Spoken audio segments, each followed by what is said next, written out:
It's a full house. Bill Pito, Monica McNutt, Alan Hahn, Wally Zerbiak. Through 41 games, Alan, last year, the Knicks were 20-21. Through 41 games this year, the Knicks are 20-21. And you look forward to getting Derrick Rose back at some point, like they added Derrick Rose last season, and to see what kind of impact that can have. But, you know, it's a much different team than it was last year. And what we're also seeing lately is not only is the defense getting better, but they're playing better at home. That's 4 straight wins now. That was my stat to watch tonight. 4 straight wins at the Garden. 5 of the last 6 games, getting closer to 500, not just in their record overall, but in the building. And Wally, we heard Walt Frazier say this at the very beginning of the game.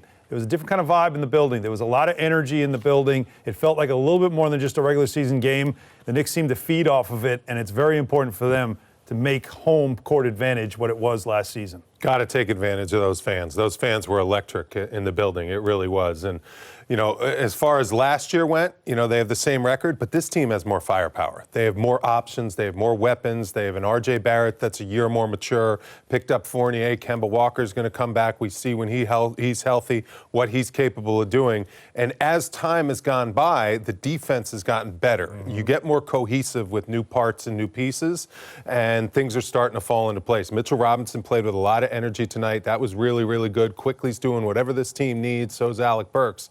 So this was a good win to just handily beat a team that you should beat on your home floor, because there were a few games early on in the season Knicks didn't take care of business. Comma after Wally's sentence, because you beat a team handily that you should have on your home floor, and your star only scores 2 points. And so the balance and the growth of other folks being able to get involved. Obviously, RJ Barrett had a night. It feels like the Spurs are the team he's just kind of got their number. Like, he shows up when the Spurs are coming to town or they're in San Antonio. But I think the collective performance tonight, guys, just everybody doing their job.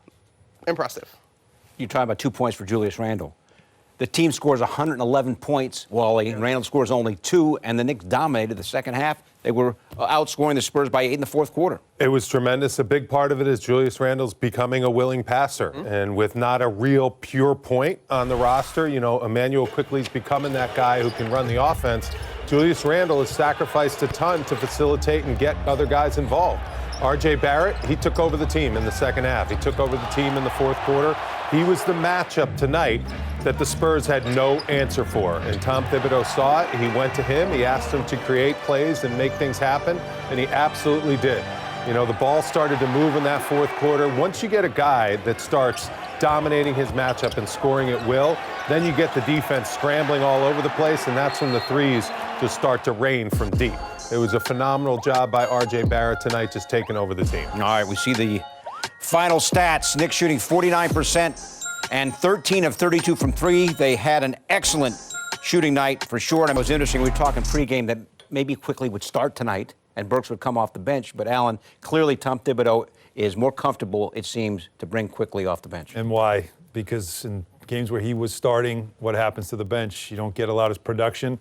He goes back to the bench, 31 points off the bench. Yeah, man. You know, the bench has to be productive. He's a big part of it. I think they're just trying to bring him along slowly when it comes to running the team. And he gives you 12, he gives you 6 assists, he gives you 4 rebounds, he gets you a block, he does a little bit of everything. To me, again, you're happy with it, and he, more than anything, is comfortable in either role. Monica, again, we've seen this of late. When RJ Barrett is assertive, when he goes to the bucket, really good things happen. Absolutely. Tonight, he was aggressive. There was no shot that he didn't like, and he was willing to go after creating those shots as opposed to just settling and trusting the ball to swing and find him. But he was so aggressive, and he needed this because we had a few little hiccups to start the game, but I love the way that he battled back. And so that was a big-time energy dunk. And then here, just using his crafty dribble, he's got great, strong, broad shoulders, taking advantage of his matchups, finishing through contact. Would have liked him to hit all of his free throws, but that's okay. He wasn't terrible. 4 out of 5 is pretty good. Yeah, he wasn't bad. He wasn't bad. But I just think, as much as we're watching him offensively, I just thought the way that he thought this game, you could see his basketball IQ. If it wasn't a shot for him, he was making the right pass in terms of forcing the defense to collapse and finding his open teammates. But he was just terrific, and he did not look rushed in the least. Like, when the game slows down, that's a sign of maturity. That's a sign of finding your rhythm. And he, 31 points, showed. He's had a good run here. 7 games, averaging 22 a game in those 7 games. And over that span, he's at 2 30-point games in his last 4. And here was a game, another game where we saw defenses, as the minute Randall gets the ball, here comes the double, and the minute he puts it on the floor early in the game, it's going to happen again. And that's when somebody else, right, got to take over. And RJ decided, you're going to play me one-on-one? Lonnie Walker? Like, I can take him to the, right? He's looking at guys like, I can take you to the basket, and he just did that. From the start of the game, it got him into a great rhythm, and it was good to see. Again, he's but 22 a game now over his last 7. Yeah, and I think you can start to see him being the orchestrator of the offense at times, you know, and not always having to rely on Julius Randle to be that facilitator. He's running pick and roll perfectly. He's making the right decisions with the ball. Tom Thibodeau talks about you don't have to just look to score for yourself, but just make the right play for your team, and your team's going to be successful. He really showed me a lot in that fourth quarter, the way he ran the offense, the way he took over and became a creator and not just a scorer and a jump shooter. Yeah, I mean, the fourth quarter, absolutely. But even that little mini run, the last 2:27 of the second quarter, when he rattled off those 8 straight consecutive points. baskets, 8 straight, Yep, turned the game.